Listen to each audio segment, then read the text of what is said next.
नमस्कार, आप देख रहे हैं डीडी न्यूज 101। मैं भगत सिंह। आज हरियाणा के पंचकुला में ऐसा दिल दहलाने वाला मामला सामने आया है जिसको देखकर सभी हैरान हैं। पूरा हरियाणा सदमे में है। हरियाणा के पंचकुला में सोमवार देर रात कर्ज से परेशान होकर परिवार के 7 लोगों ने जहर निगलकर सुसाइड कर लिया। सभी लोग घर के बाहर खड़ी गाड़ी में ही थे। सूचना मिलने पर पुलिस मौके पर पहुंचती है। उस वक्त वहां पर एक व्यक्ति जिंदा मिला जिसको अस्पताल पहुंचाया गया, लेकिन अस्पताल पहुंचते पहुंचते उसने भी दम तोड़ दिया और डॉक्टर ने उसको मृत घोषित कर दिया। ये जो मामला था ये हरियाणा के पंचकुला का है, जो जहां पर 7 लोगों ने कर्ज से परेशान होकर जहर खाकर सुसाइड। अब हम जानते हैं पूरा मामला विस्तार से कि किस वजह से पूरे परिवार ने एक बार बिना सोचे समझे कर्ज से परेशान होकर जहर निगलकर सुसाइड कर लिया। दरअसल परिवार मनसा देवी कॉम्प्लेक्स में किराए के मकान पर रहता था।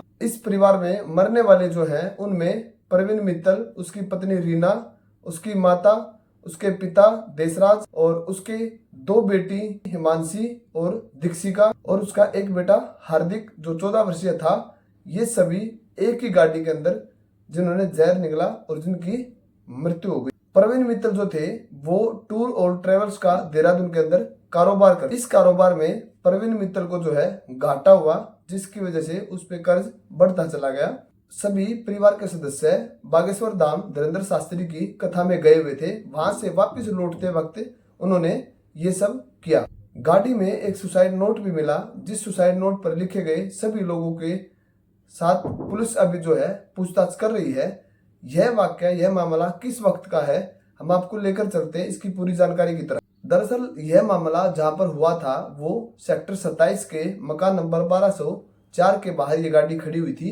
रात को जब वो धीरेन्द्र शास्त्री के वहां से कथा सुनकर वापस आ रहे थे तो वहां पर मकान मालिक जो हैं वो बाहर घर के टहलते हुए आए थे और टहलते हुए उन्होंने देखा कि गाड़ी खड़ी हुई है। उसमें उन्होंने बताया कि मैंने पास जाके देखा तो उसमें एक व्यक्ति जो है वो जिंदा था और वह कांप रहा था बैठा हुआ।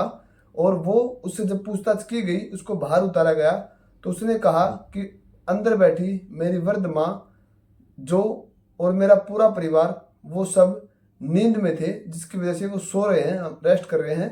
तो उन्होंने पूछा कि आप रोड पे कैसे सो रहे हो। तो तभी प्रवीण मित्तल ने कहा होटल ना मिलने की वजह से हमें रोड पे रुकना पड़ा।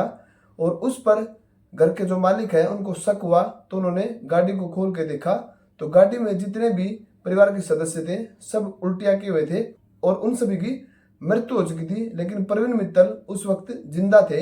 तो जो मकान मालिक थे उन्होंने प्रवीण मित्तल को पानी पिलाने की कोशिश की तो उन्होंने पानी भी नहीं पिया और नागरिक हॉस्पिटल पहुंचते पहुंचते उनकी मौत हो गई। दरअसल गाड़ी के अंदर एक सुसाइड नोट था और उस नोट में लिखा हुआ था कि मैं बैंक करप्ट हो चुका हूं, मेरे सर कर्ज था जिसकी वजह से मैंने ये सब किया है। साथ में सुसाइड नोट में लिखा था मेरे ससुर को आप कुछ मत कहना और मेरे परिवार का जो क्रियाक्रम है अंतिम संस्कार की जो प्रक्रिया है वो प्रक्रिया मेरे मामा का लड़का कंप्लीट करेगा। जब सुबह 4 बजे पुलिस प्रवीण मित्तल के ससुर राकेश गुप्ता के घर पहुंचती है और ये सूचना देती है तो उस वक्त राकेश गुप्ता कहते हैं कि प्रवीण जो है हिसार के बरवाड़ा का रहने वाला है और उसने 10 साल पहले 1 करोड़ रुपए का लोन लिया था, जिसके बाद वह देहरादून जाकर टूर एंड ट्रेवल्स का काम शुरू किया उसने। वहां उसको घाटा हुआ और उसके बाद मेरी उससे बातचीत बंद हो गई। 5 साल पहले जब प्रवीण का ये पता लगा कि प्रवीण पंचकुला में आकर रहने लगा है, राकेश गुप्ता कहते हैं कि मैंने बेटी की मदद की, उसको किराए का लेके घर दिया और उसका किराया भी मैं ही भरता था। प्रवीण मित्तल जो थे वो अभी गाड़ी चलाते थे और कर्ज से जूझ रहे थे। कर्ज के लिए लगातार बैंक की धमकियां जो है परिवार को मिल रही थी और इसके चलते परिवार ने जो है इस प्रकार का कदम उठाया। वीडियो बनाने के माध्यम से मैं ये बता रहा हूं भाई, मुसीबत हर किसी के साथ होती है। आत्महत्या करने से किसी मुसीबत का कोई हल नहीं होता है। आप लोग अपनी राय भी दें। आज हरियाणा की बात करूं तो कितने ऐसे मेरे युवा साथी हैं, कितने ऐसे लोग हैं जो परेशान होने के बाद या तो नशे की तरफ जाते हैं या आत्महत्या कर लेते हैं। लेकिन मेरे भाई, मेरे प्यारे हरियाणा वासियों, मैं ये कहना चाहता हूं कि हम अपने परिवार से, अपने दोस्तों से, अपने रिश्तेदारों से अगर मुसीबत के समय में हम उनको अपनी ये बातें शेयर करें तो हो सकता है शायद कोई ना कोई हमारा दोस्त, हमारा परिवार, हमारे रिश्तेदार हमें इस प्रकार के कदम उठाने से रोक सकता है। और एक बात मैं और कहना चाहता हूँ कि किसी भी मुसीबत का हल आत्महत्या नहीं है। ये सांसारिक जीवन बहुत मुश्किल से मिलता है भाई, इस प्रकार का कदम ना उठाएं।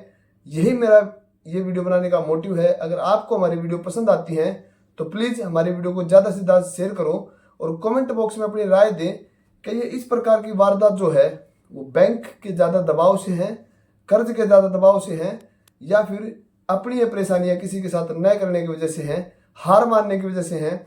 अगर वो भी सुसाइड कर लें, क्या सुसाइड करने से हर समस्या का हल हो जाता है?